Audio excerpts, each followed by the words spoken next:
I'm going to show you a practice that if you did every single day, you are going to get to a place where you're no longer controlled by your emotions, no longer controlled by stories that have been dictating the decisions you make for most of your life, that has caused you to lose your sense of self. That place where no matter right or wrong decision, you at least feel you made the call. And so I'm so excited to share this practice with you. It's done wonders for my life and the people that I work with. If you're a returning viewer, welcome back. I'm so happy to have you here. If you're also a new viewer to the channel, my name is Esteban, and I help guide and mentor people who are going through a loss of self, identity loss, move towards finding who they are, and then building purpose and meaning from that point.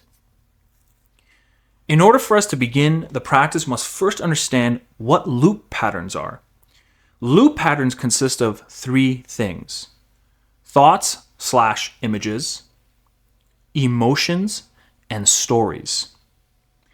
Along your life, you'll have events that take place, often traumatic, and depending on the degree of the trauma will affect your emotional reaction to it, or I should say, to this practice itself. When you have an experience that was jarring a lot for you to handle, maybe you were too young, you ground that with an emotion: fear, stress, anxiety, worry, shame, embarrassment. Once you anchor that, then comes the images and the words that attach to it. I am a anxious person. I am a shameful person. Or anytime I'm in this sort of environment, it brings out of me the worst. Or it actually puts me back into a shell. I'm uncomfortable here, there. Whatever it is, this repeated loop affects the decisions you make, the choices you make, the things you think about. And oftentimes when we, go about our life, if we don't actually have a way of seeing behind the curtain of our own psyche, they're going to control everything you do. And it doesn't matter how old you are. I know individuals who are in their 60s controlled by stories of when they were 10 years old. And unless they are made aware of it, it still controls them. And it gives you the illusion that you're actually the one in control when it's really the story. The story is in control of your life rather than the other way around. The first thing we're going to do to make this work is to see behind the curtain. And to see behind the curtain, you're going to have to be able to separate from this experience, from that memory, from that emotion. And so by just thinking about it is going to be too difficult. You're too ingrained, too attached to it. So I recommend you grab yourself a journal, something that you could write in. It could be your phone, honestly. Like I find for myself, I use my phone a lot of the time because it's always with me. And if I ever have something I want to jot down, I could just quickly do it. So find your preferred method. Then you want to ask yourself a series of questions. And I have the questions right here so you can run it along with me as I say it out loud. The first question you want to ask yourself is, which emotion do I consistently feel in a given week? Now, this emotion will be emotion that generally is, let's say, subtracting from your quality of life, or it's attached to a deeper pain that you're not quite sure what it is, but it feels deeper to you. So once you write that down, you can then have the next question. Which emotion are you the most uncomfortable with? So perhaps you don't really feel it all throughout the week, but when it does come along, you're extremely uncomfortable with it. Maybe when someone gives you attention, that feeling of attention is extremely you don't like it at all. You don't have a good reaction to it. So that's the second question you want to ask yourself. And then the third question you want to ask yourself is, which emotion do you want to have a better relationship with? Which emotion do you want to feel more of, but in a healthy way? Perhaps you want to stand up for yourself, but you don't want to be a complete maniac about it and lose your handle at any given thing that someone says. You want to find that harmony with it. And so ask yourself one of those three questions. So I'll say the third one again. Which emotion do you want to have a better / healthier relationship with? Something you want to grow into and incorporate rather than separate from your life. Ask yourself those three questions. Then ask the next question. By the way, as you ask these questions, you can take your time with any one. And if one doesn't apply to you, you can just forget it and move on to the next one. But be patient with this. Do not rush this process. You got to give yourself time to map this out. And I'll explain why later. Moving on to the next question.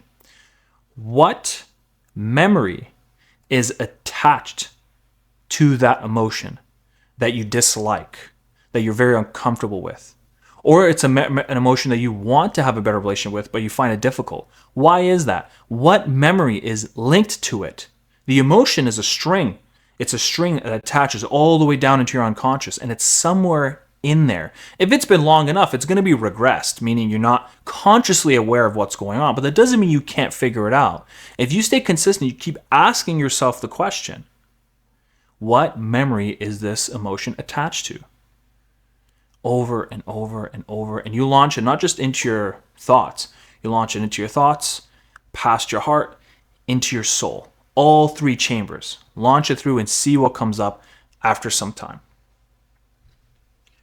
The third question you want to ask yourself is, what would your life look like if you were no longer controlled by this story?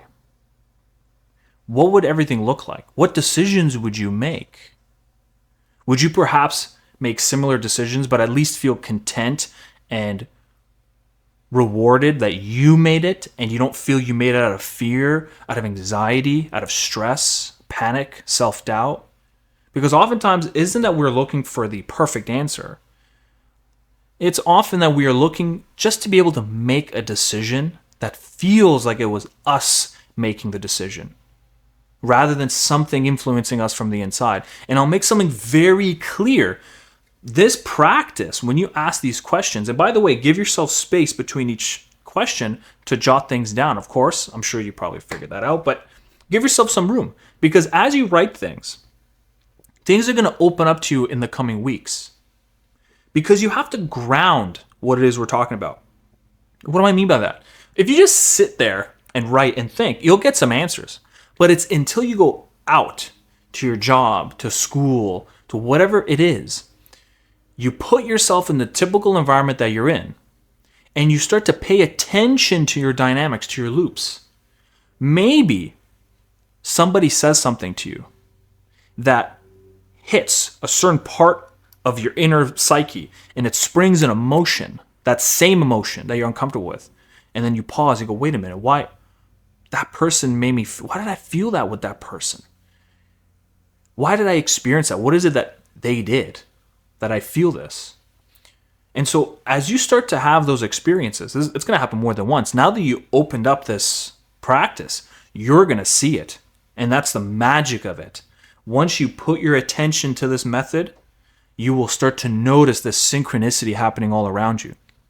Certain people will say something that will bug you, or maybe you will start to see the very emotion you wish to have more integrated into your life. You'll start seeing it all around you. And you're wondering, okay, why is it that that person has it? What is it that they're doing? What is it that they're experiencing? Or what is it? Why did it influence me? What did that individual represent? What story did he represent from within? And so you can't just be theoretical. You need to go about your life. That's why this is something, for me, when I teach people and guide people towards the emotional, integrating yourself, ego, and soul, living life with harmony rather than constant internal conflict. The reality of achieving such a thing and building purpose from that is it won't happen right away, and you shouldn't expect it to happen right away. You'll have moments where you're doing terrible, you're not getting any ground, and some weeks you'll be making all the ground, you'll be connecting all the dots, all of them play into this long music, this long form song that will eventually over time open itself up to you, and you'll be able to see it and be like, wow, okay, I understand why this was working at this time, or why I wasn't making any progress at that time. It'll all make sense, but don't put any outcome on it. Don't put any pressure that you have to figure things out. Just slowly build that awareness. Now, once you get to the point where you've pinged it and you've figured it out and you said, you know what, I understand why I'm not feeling that emotion.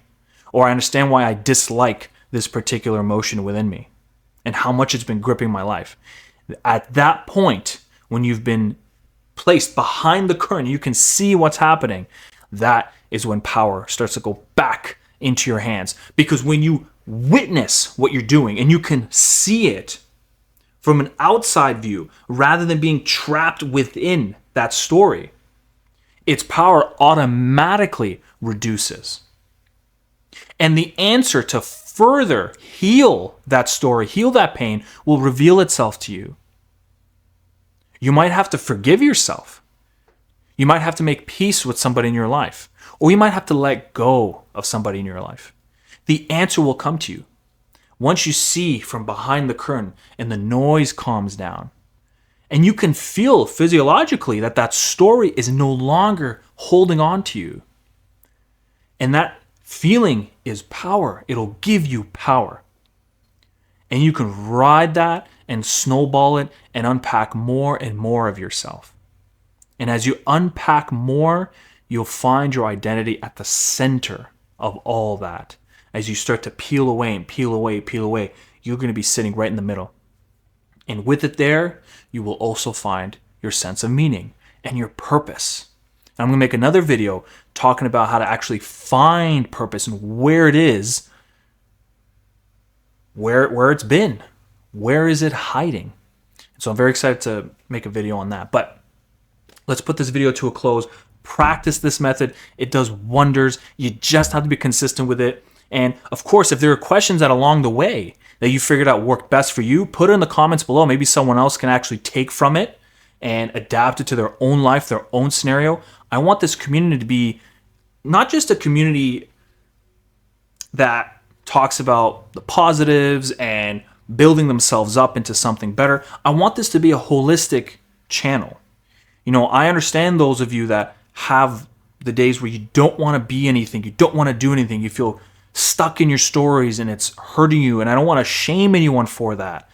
But at the same time, I want to help you move through it. And I want all of us within and who watch the channel to move through that.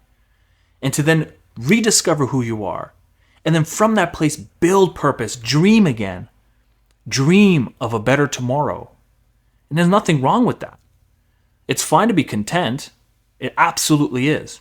But it's also fine to dream. And you don't necessarily have to dream big. You really don't. It doesn't have to be, you're going to be this astronaut. It can be simple. But to you, it's magnified. To you, it's magnified. Well, thank you very much for watching, guys. Really appreciate it. If you want to keep watching, just click one of the 2 videos over here. Otherwise, I will see you on the next video.